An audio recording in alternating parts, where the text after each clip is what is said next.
What's up, guys, and hey, welcome. Everyone. Yeah, I knew it. I knew what was going through your head, Yvonne, and I thought we could do it without doing that. So it's one of my favorite jokes that we do.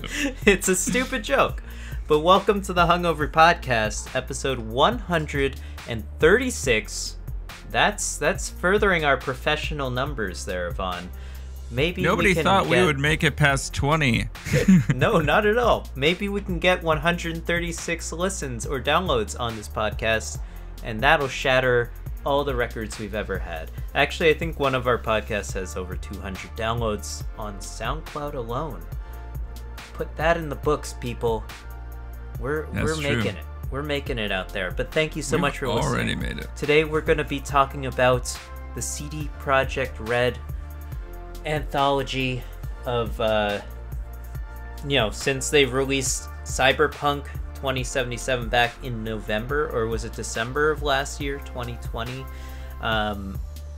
They've sort of been on a downward spiral of horrible press relationships and obviously relationships with their consumers and customers of their content, particularly console players, because they released a really unfinished game. And it sounds like a lot of things are not going their way right now because they're getting hacked also, which is, Yvonne pointed out, kind of ironic, perhaps intentional, as the game they just released is mostly about hacking things. But anyways, I'm one of your hosts, Julien. Alongside. And I'm Yvonne, and we're going to get into the hacksaws, the elite hacksaws of the CD Projekt Red and the ins and outs of what I think is kind of a very interesting 2 weeks and two stories that are almost two sides of the same coin in terms of our last week's podcast where we talked about the game stonks. And this week, in which we talk about CD Projekt Red, whose stonks are probably low. Maybe Reddit can turn them around. You never know. Maybe this is Reddit just prepping the CD Projekt Red stonks to do the game stonk to the CD Projekt Red stonk. I don't even know what you just said. Holy crap. Anyways, thank you, Yvonne, for doing this podcast with me, for making time in your busy week. You're starting up work again on movies. Second week already. Yeah. How's that going for you, buddy? Man, is it one of those weeks? It's kind of weird how movies work in terms of their development cycle once you get actually into like pre-production and production and all that jazz. And there are times when in pre-production you're just like, it's a very similar to the Army's hurry up and wait methodology. So you have to have everything ready as much as you can, but you have as little final information as possible. And so it becomes really stressful really quickly. We're a few weeks away from getting started on the production of the movie I'm working on. So it's starting to ramp up and get to the crazy pitches. I really like the last week of pre-production and like the first couple of weeks of production are always really productive. The team finally gets into that groove. Sometimes it's like, you're feeling each other out, you're building camaraderie, and then finally, boom, you're like throwing it into gear. Things are happening. You're problem solving all the time. Right now, there's problems, but I can't really get solutions because I don't have enough information a lot of the time. So, it's all on a need-to-know basis, Yvonne. Well, just things aren't fully decided a lot of the time until, a location is nailed down for a certain house so we have to bend a certain look and know what's going into it. So, and I'm probably a little rusty from the last time I made a movie and had to go through pre-production. So, it's an adjustment period. I'd say it's more on me getting everything ready than the team, but I'm happy to be back to work, and I'm hoping that this year is going to just be project after project. So this will be Sweet. the worst rust I'll have all year, and then everything else will be smooth. A well-oiled machine. They broke out the WD-40 for you, Vaughn.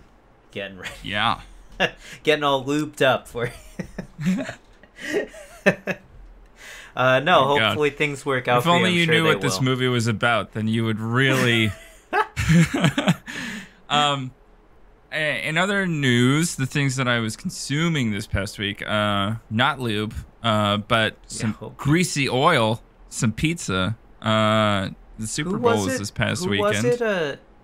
Was it one of our mutual friends that had a dog that ate lube, or is that a podcast that I think that's Brandon from the podcast. From the Rooster Teeth podcast. Yeah. Oh, it's like a mutual friend. And that friend. shows how much people love the people that they listen to. Yes. It's like friends. It is it's interesting. I mean, actually I kind of want to talk about that. It's like you spend so much time listening to these people online. Maybe we're one of those people for you guys. Who knows? I started streaming more. Maybe I'm that kind of person for someone else. Like, you spend a lot of time watching YouTube videos of particular content creators, and then you really end up feeling like you know them, and then it's I mean, obviously it's unfortunately in some situations, and then obviously in other situations not true. But yeah, it's like I spend more time listening to podcasts than I do, I guess, seeing some of my friends nowadays, actually, unfortunately. But I mean, that's for sure. Yeah, that's for sure. But yeah, I don't know. That was a weird I feel the same way because so I've been watching. I watched Schitt's Creek and Kim's Convenience, and then I immediately went back and rewatched both Kim's Convenience and then Schitt's Creek. And there's just something about living in those worlds from the binge of watching them that just felt like happy and comfortable and like a complete change of life. And it's the first time ever that I've had the desire that as soon as a series is over, I finished the binge, I want to go back and rewatch what I just saw. Oh, that's cool. Like, usually I'm like, that was either too much or that was satisfying. But I've never wanted more of the same thing again.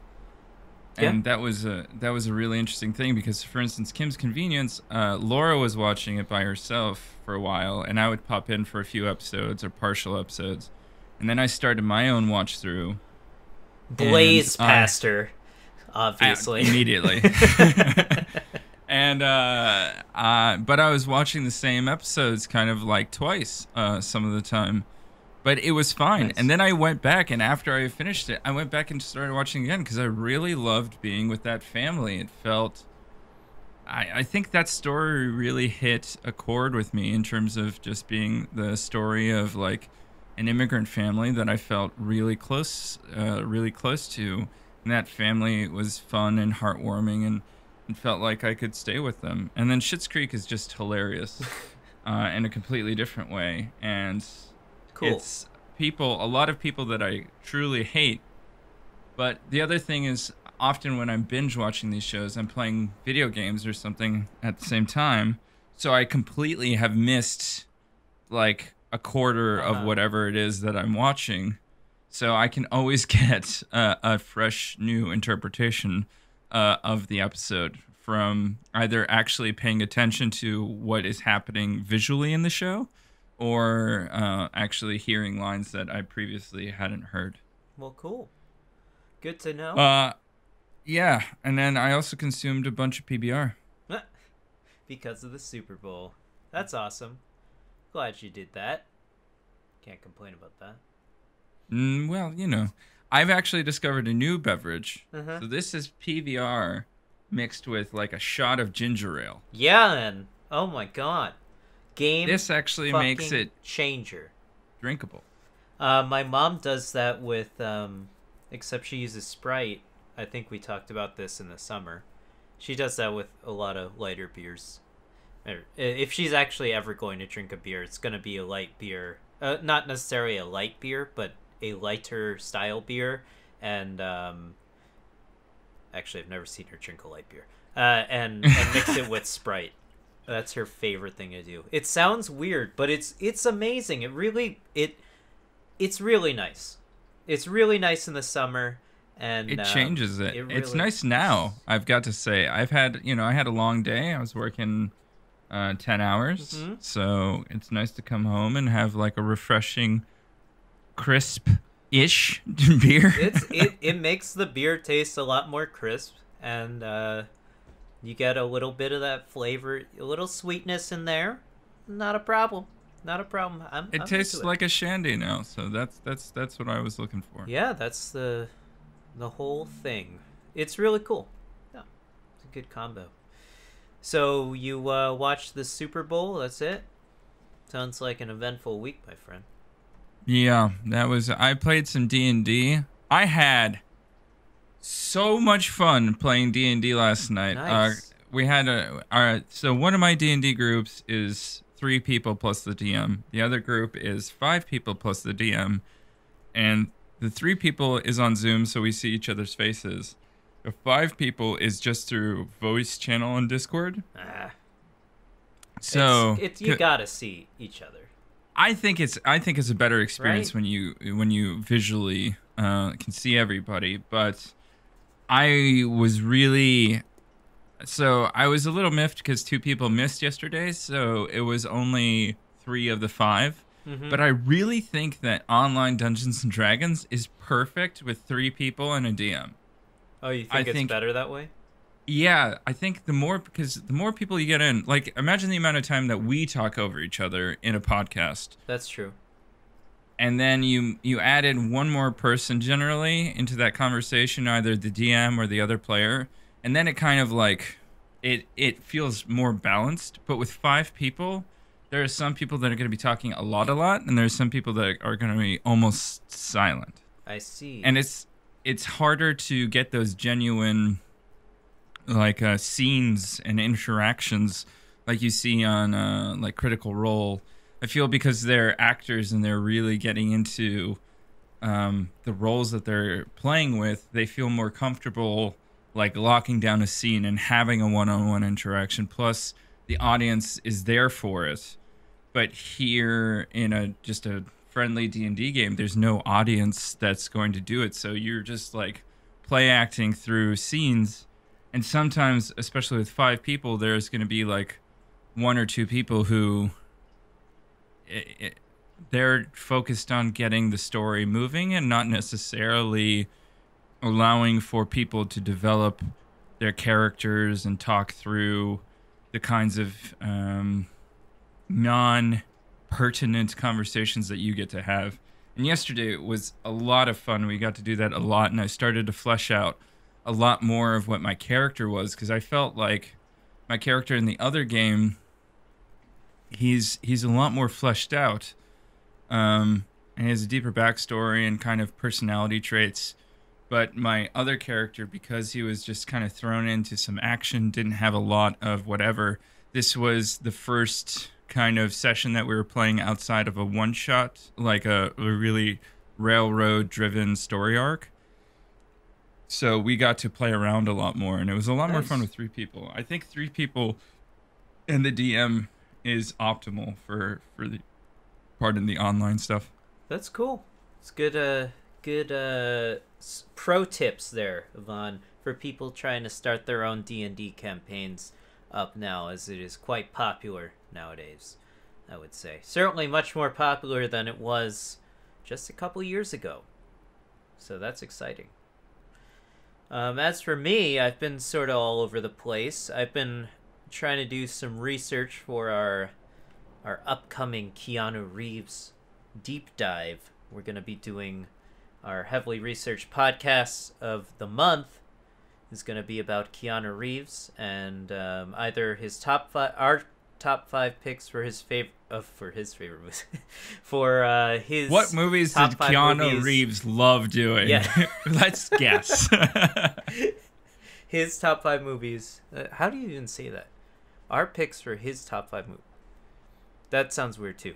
Anyways, our top 5 favorite Keanu Reeves movies. Favorite and or best. Yeah, or we're gonna try to talk about all his movies, but I think that's going to be pretty difficult considering he's had quite the long career, and it's He's still going. surprisingly old. Yeah, he is. He is, even though he looks just a day over 20. What a great kid. What a great kid, that Keanu Reeves. Yeah, so I watched his first breakthrough role, Point Break. Let me tell you, this is a fantastic movie. I love this movie. It's a great movie. I want to have both movies up at the same time, the original Point Break and the Point Break remake, and I haven't just even seen the Point Break remake. flip scene by scene the differences. Are they making one, or they already made They one? already did. They made it like With 2 years ago. Keanu Reeves? No Keanu. Why did they do this? This is what I was confused about. It's like, there's no way this movie was such a cultural phenomenon that they needed to, one, remake it, and also I think there was like a Universal Studios ride or something related to this. I don't know. Nikki was telling me about it. I don't necessarily know if it was a theme park ride or if it was something completely different that she was telling me about. But it's like, this just should have been an action flick that was cool whenever it came out, and then that's it. I feel like that it should have just been, came out then, it's cool, Keanu Reeves is in it, and I don't know, we can talk about it in a podcast 20-30 years later. That's essentially what it is to me. It's a great movie, don't get me wrong, but I don't see how it's such a cultural like, why remake Johnny Utah, man. Johnny Utah. I'm an FBI agent. He's so cool. I love Keanu Reeves. Which is why I brought up this topic to do.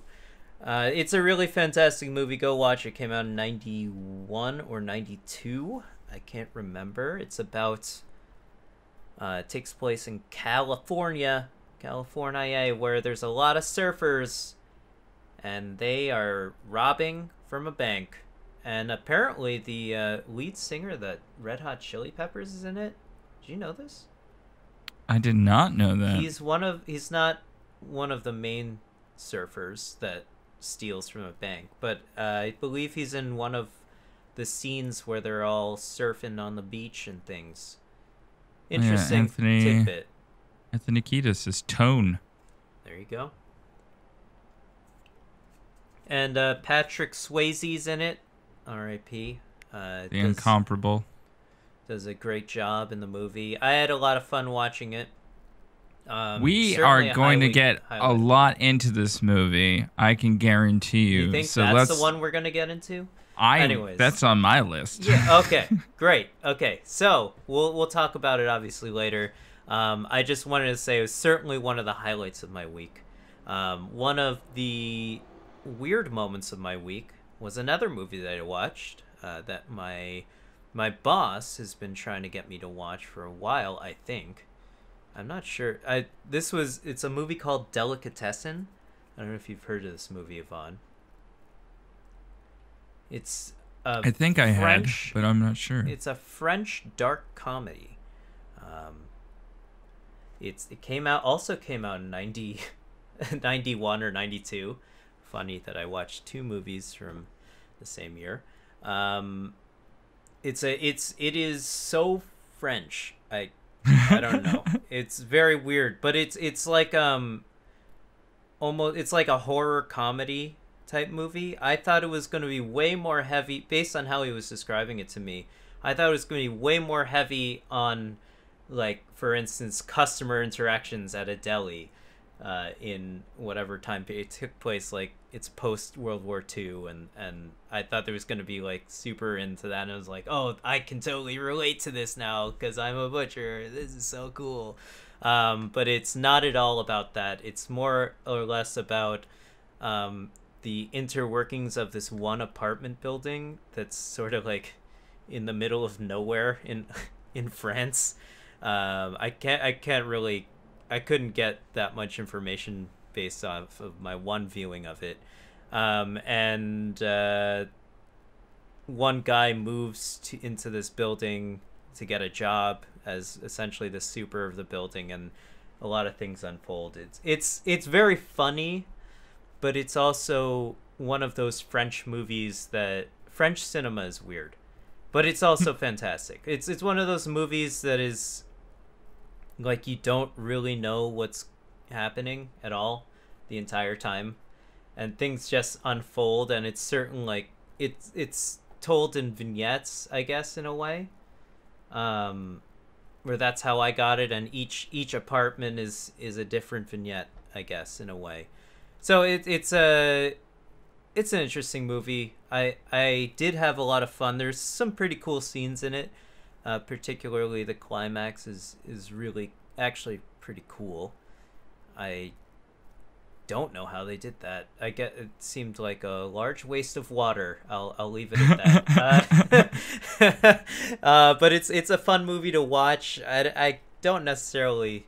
If you're in a weird mood and you want to watch a weird movie, watch this movie. Definitely. Solid. Otherwise, I can't necessarily suggest it. And other than that, video game wise, I've been another weird situation. I've been playing Final Fantasy 15, as I've been talking about, and that game is just really weird. It's filled with all these, like, the story wants you to take it seriously, but it also wants it. I don't necessarily get that vibe entirely. Like, there's a lot of light moments in it, and then it's also like not really well explained at all what's going on in the story and as to why. There's no character development at all, and it's sort of like trying to get me to care about all these cool characters that look cool, but they're not. But they all have really shitty animations in the game. I don't know. But then there's the combat, which is really cool, that's also bogged down by the environment design, and the camera control. So it's a strange game. Like, all the monsters that you fight are really cool designs, and there's some strategy to beating them, and you get really cool abilities, and it's an RPG, but it's like it's pretty clunky, and I can see why I stopped playing it twice. But I'm going to beat it this time. Other than that, though, I've been playing Final Fantasy VI, which I like much more on the PlayStation Vita. I really like that game a lot. Scratching a particular itch that I've been dying to play a turn-based Japanese RPG. Fantastic game. And I can't wait for Bravely Default 2 to come out on Switch, which is made by Square Enix. I'm playing a bunch of Square Enix games. And that's going to be a turn-based Japanese RPG. And then I've also been playing Yakuza Kiwami, which I just started 2 nights ago, Monday. That game is super fun. Cool continuation of the story in Yakuza 0. And I'm having a lot of fun playing that game. It's a great game. But yeah, other than that, I am currently drinking rosé in a can. Underwood. Wow. That was what was in our fridge, and Nikki didn't want to drink it, so I'm just trying to get rid of it. Cheers. Cheers to you. I don't like the design of their logo. If you're watching the video, UEONRODWD. Underwood. But why would you? But it also looks like you can read it vertically. Yeah, UEONRODWD. Yeah. Yeah, I wouldn't say that that's the most innovative. I had a beer from Vermont. Yeah. It had a really, really awesome logo. That Green State Lager from Zero Gravity. Just gonna try. That's classic. Put that there. That looks really, really good to me. And actually, the Vermont Pilsner was really good. Very nice. Drinkable. So I had gotten on a little bit of a beer kick because I hadn't had a lot of beer in a long time. And this was previous to the Super Bowl, but we had friends. We had one couple that we had watched the Bills games with, and they drank a lot of beer. And I had been like on this wine kick. And then I was like, I just want to try some more beer. And then I got back into it. And so now I've been drinking more beer. Great. Okay, can't complain. You Beer's know, great. this is analogous to the CG Projekt Red story because they had been doing really well, and then they decided, I want to drink beer, and released Cyberpunk 2077 too early. That was a stretch. I liked it. I was into it. I was struggling so hard to try and That come was up a- with that was a anything that stretch. But we had to get here eventually. Yes, of course, the topic of the show, CD Projekt Red, and what they've gotten themselves into by releasing a video game that is incredibly overhyped. This Yeah. is what you get for angering the internet. You get hacked. Well, it's an yeah, interesting thing, right? So the reason, one of the reasons I didn't know that this story existed, Julien had to bring it up because I don't really pay a lot of attention to gaming news regularly. But this is an interesting story for sure. It is. Yeah. But I also, for me, this is what I alluded to in the opening segment, is I think that this is the other side of the coin that the GameStop story alludes to, right? So in the GameStop section, I think not a lot of, or maybe enough attention, but I don't think enough attention has been really put to the fact that a lot of these people were angry with these Wall Street hedge funds for making money and crashing the market in 2007 and never really getting punished for it. Right. Always getting bailed out. So they attacked this short. And in the same way, I think a lot of gamers get angry at this cycle of releasing games way too early. We were just talking about how many games were we talking about before we started the podcast on this topic? Like Anthem, just dead. Oh, yeah. It's fucking gone. And then how many other games in the past few years either were released too early or never really achieved? Like, I was so pissed off at Mass Effect Andromeda. That game was so buggy, so broken. It was disgusting. Well, there's one.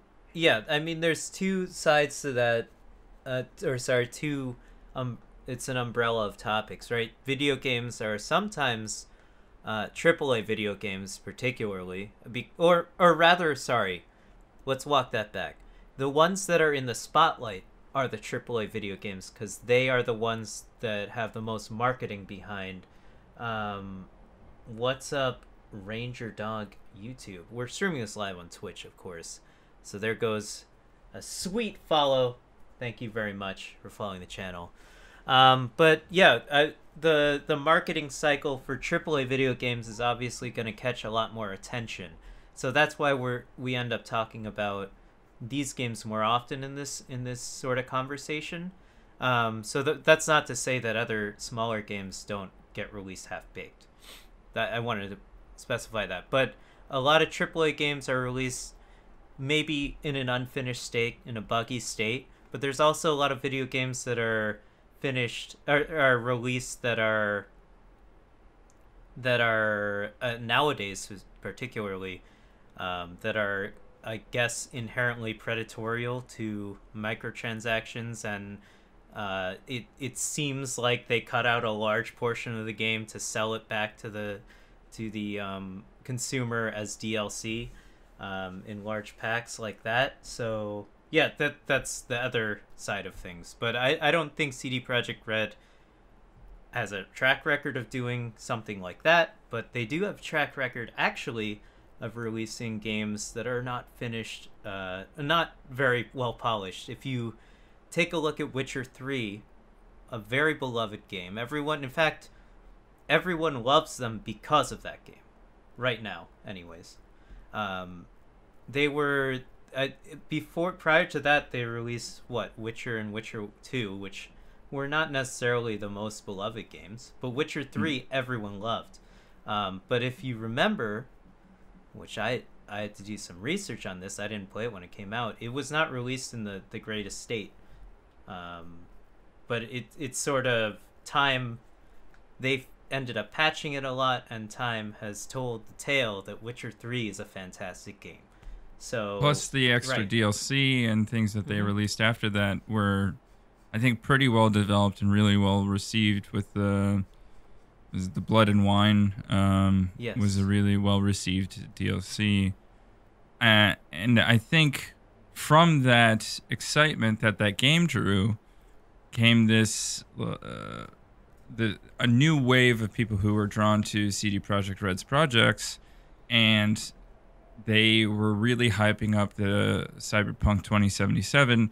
In addition to it being a game that people were just gravitating to for its aesthetic, for the kind of gameplay that was being promised, in addition to what people always do with hyped up games is imagine what that game could fully be and just go through with that. And that making that imagined game what the game actually is. Yes, But exactly.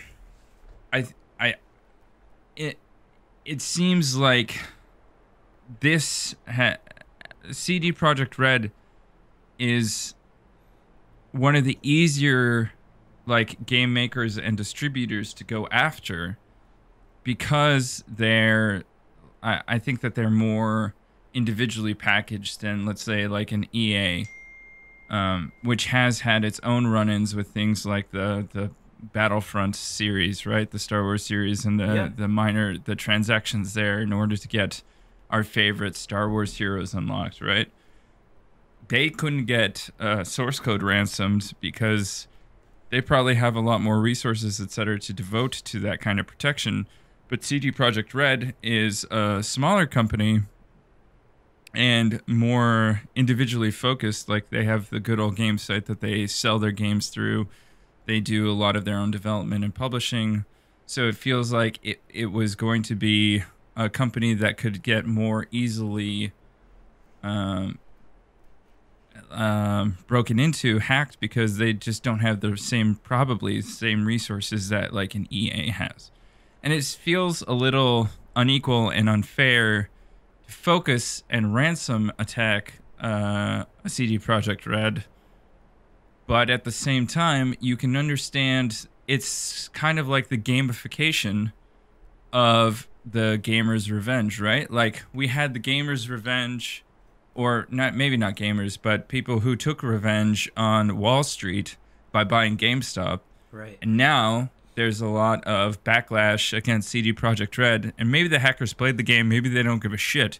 But because there's so much bad press along with CD Projekt Red, it's a cause that people can unite around. And in fact, it might have been a bolstering effect that they had the GameStop thing in the previous week to Yeah. bounce off of. But what's interesting to me at the same time is like places like the New York Times aren't covering this story. It's only like game focused magazines or websites that are focused on this journalism. But the GameStop thing is everybody because it's Wall Street. I think it's the same story just being played out in a different kind of medium.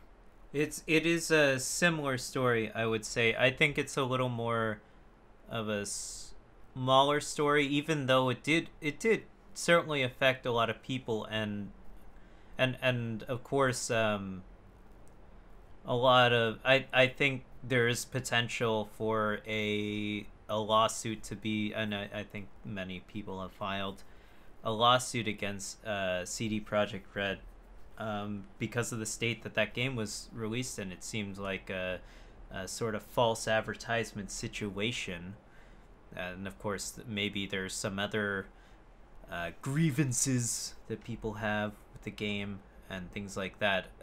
If you ended up playing this game or purchasing this game on PlayStation 4 or Xbox One, for instance, you were led to believe, because all the advertisement of the game prior to the game's release was that the game was going to look like it does on high-end PC, which is what all the game footage that they, except for maybe some PS5 footage, maybe, I don't know, but pretty much all the promotional footage for this game was captured from the PC version of the game.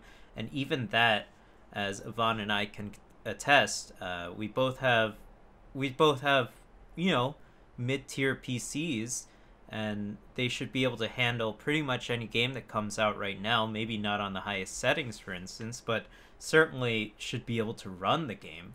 But both Yvonne and I can attest that the game is not even running well on our PCs. As much as we tweak the settings. I've spent maybe like 20-30 minutes just in the settings alone, and that's not something I want to do when I play a video game. This is pretty much why I hate PC gaming. I hate it, but I love it at the same time, because like this is something I have to do now to play your video game, which I was actually looking forward to quite a lot. But yeah, I think PC holds the best possible gaming experience, of course but it does. How much effort you have to put into there also plateaus your enjoyment of that experience. Right. So and then some people get like a fucking huge boner because of how much effort they put into making their PC, and they're like, I can run this game on all the settings and I'm fucking the best. Here's my boner. I'm so good at setting this up. It's like, okay, dude, it's a video game. It's not that serious. But I do also want to do that. No, I'm not saying I don't want to do that, but I also, and I would love to have a better PC, for instance. It's a lot of fun to build it and then also reap the rewards of your build, but it's also just like, this is kind of a headache at the same time when this type of game comes out, right? Which is a game I was absolutely looking forward to. The more I started paying attention to it, the more I started realizing that this is like the Matrix cross fucking Blade Runner in a really good way, and you get to do whatever you want to do in the game, and it aesthetically looked really cool to me. So I was very excited up to a month in advance, and then it came out and I was kind of disappointed. Not that the game, I played a little bit of it and I can see the game is going to be good, but it's going to be good next year, probably, maybe even a year after that, because of the ramifications of COVID-19. But we'll see. I don't know. I'm excited for the game, but also we're trying to talk about how CD Projekt Red is going to handle this cyber attack on themselves, right? Which you're comparing to the Wall Street attack. It's not. I don't think it was really an attack. They just invested strategically. Yeah. But yeah, I totally see the comparison. I also think that this type of attack, though, is much more personal, even though in a way the Wall Street attack can be viewed as personal, but it wasn't illegal, in my opinion. Right, and for sure. As we discussed on the last week's podcast, this is a breach of privacy, and I guess we should talk about the let's see, I have their CD Projekt Red statement. Yesterday we discovered, they posted on Twitter, yesterday we discovered that we have become a victim of a targeted cyber attack due to which some of our internal systems have been compromised. An unidentified actor gained unauthorized access to our internal network, collected certain data belonging to CD Projekt Red Capital Group, and left a ransom note. And we're going to read the ransom note, which is actually a funny note. The content of which we released to the public. Although some devices in our network have been encrypted, our backups remain intact. We have already secured our IT infrastructure and begun restoring the data. You can read the rest. It's essentially they got a cyber attack on them. And I actually wanted to read the ransom note, which is a notepad document. I'm not sure. Maybe they copy pasted this, I don't know, into Notepad. But it's a Notepad document, which is classic hacker and classic downloaded shitty program on the internet. It's just classic. Notepad is the greatest program known to man. Hello, CD Projekt Red. Have been epically pwned.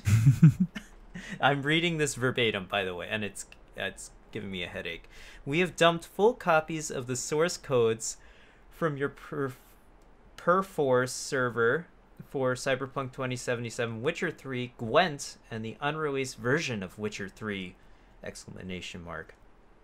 We've also dumped all of your documents relating to accounting, administration, legal, HR, investor relations, and more. That's probably the horrible thing to people who work at CD Projekt Red. Yeah. Also, we've encrypted all of your servers, but we understand that you can most likely recover from backups. Okay. That's funny that they included that.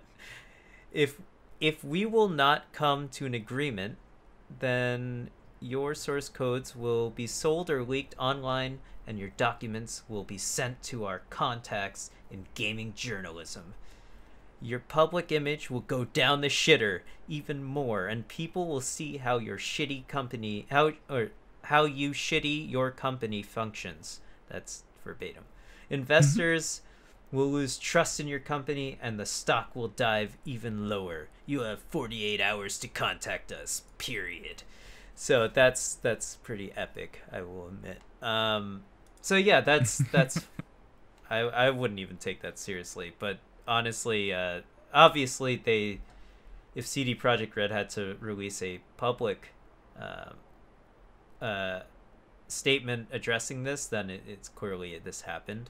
And the fact that they infiltrated, they got probably some sort of vital information relating their accounting, administration, legal, HR, and investor relations, like that's a huge breach of their privacy and all their information, their valuable information that they hold close to their chest. Is like that's some serious information. Yeah. And it's certainly a personal attack on them. It's just, this is like the type of shit that you get when you anger gamers, man, in particular. Like they're the type of people that like have no boundaries. I don't know. Like what did I look? It's not justifiable, so I don't think that there's anything that we can say in the next few minutes that's like, what could have been done to justify all of this stuff getting done? Come on. It's like they released the game that's in a shitty state that you're probably going to look back on in 10 years and think, wow, that game was so good once they patch it. And it's like, this sucks for everyone involved at CD Projekt Red. Like, their livelihood is at stake, potentially, I'm guessing. It's like a lot of people rely on this company and for their employment, and they don't deserve that at all. It's interesting to see the number of game developers in general that have been starting to get hit by ransomware.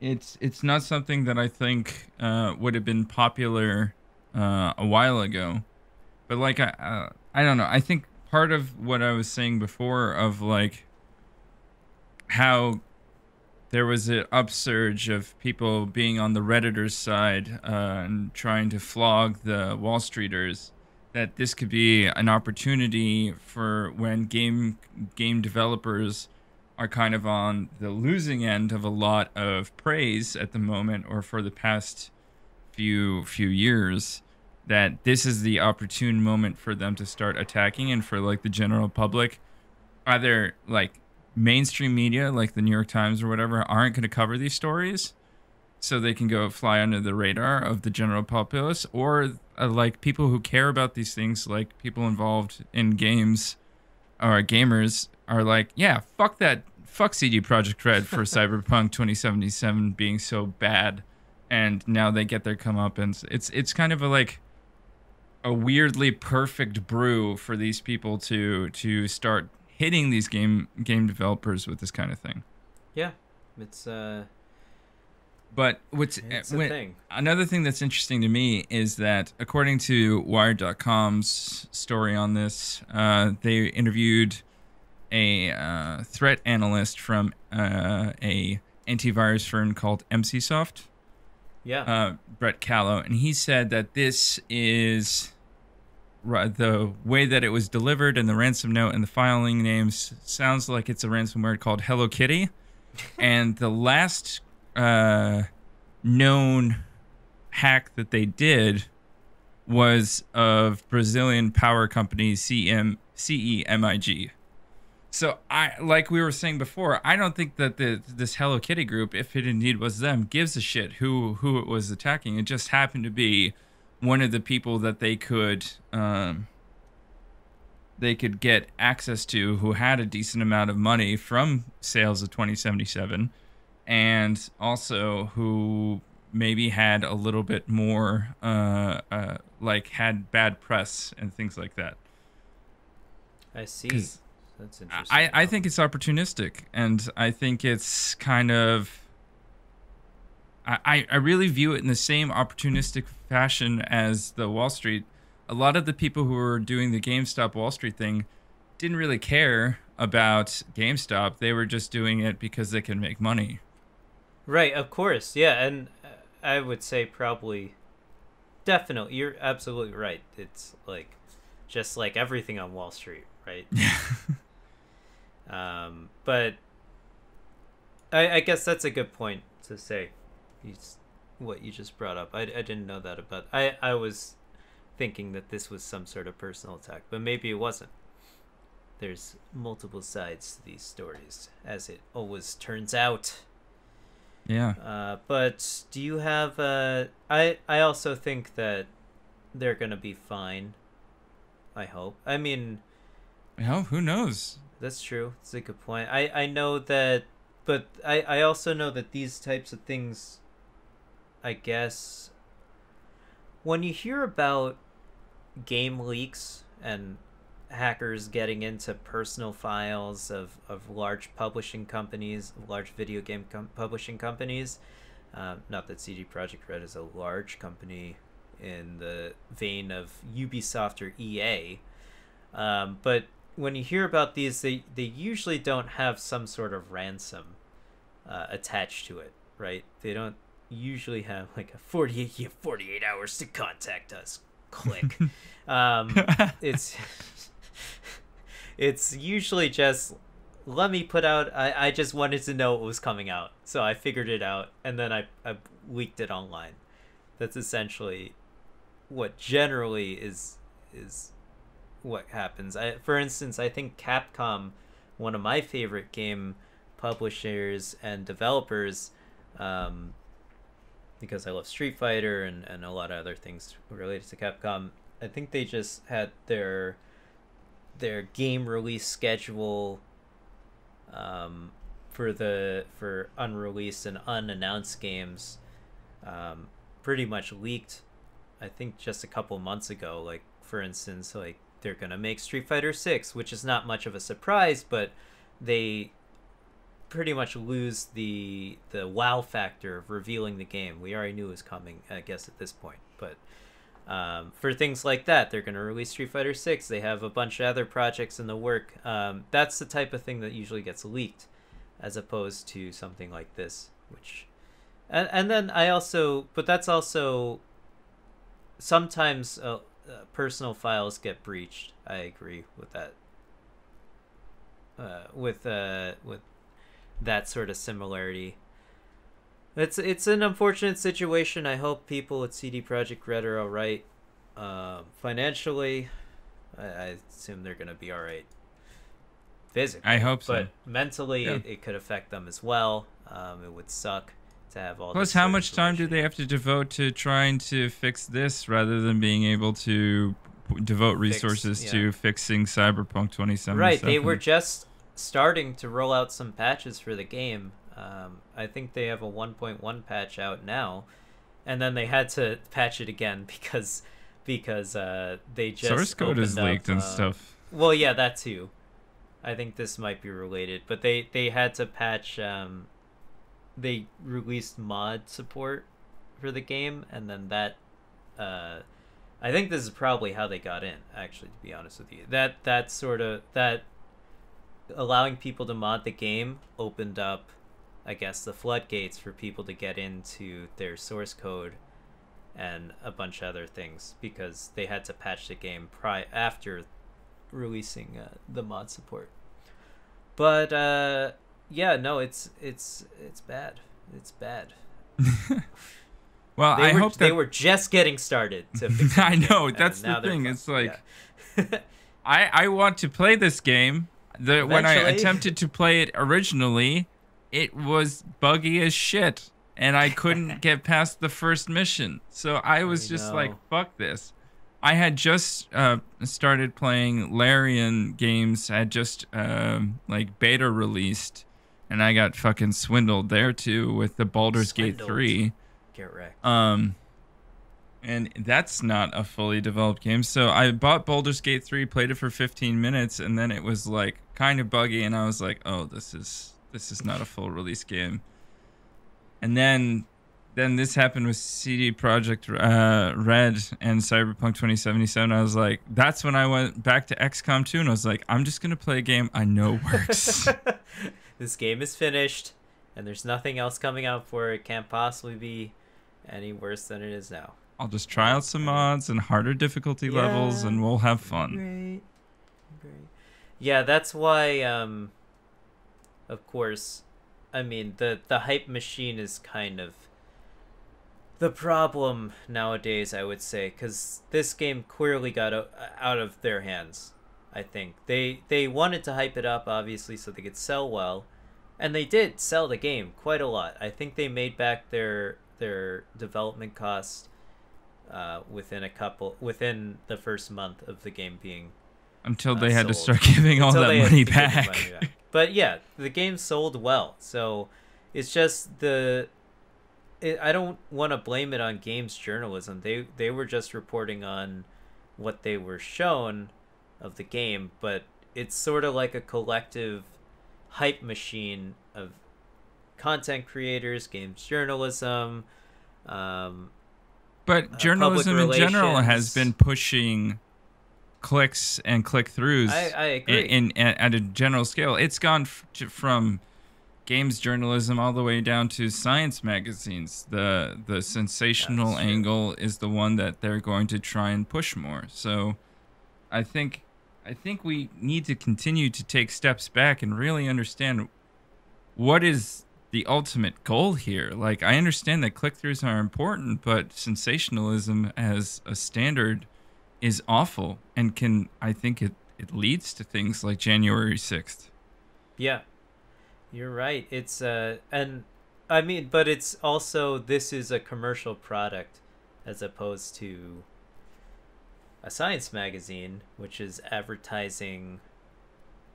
I mean, they're trying to get click-throughs, so their site makes money, and they're spinning, trying to make their contact with the science journal, whatever they spin it to be, like some popular thing that you could click on.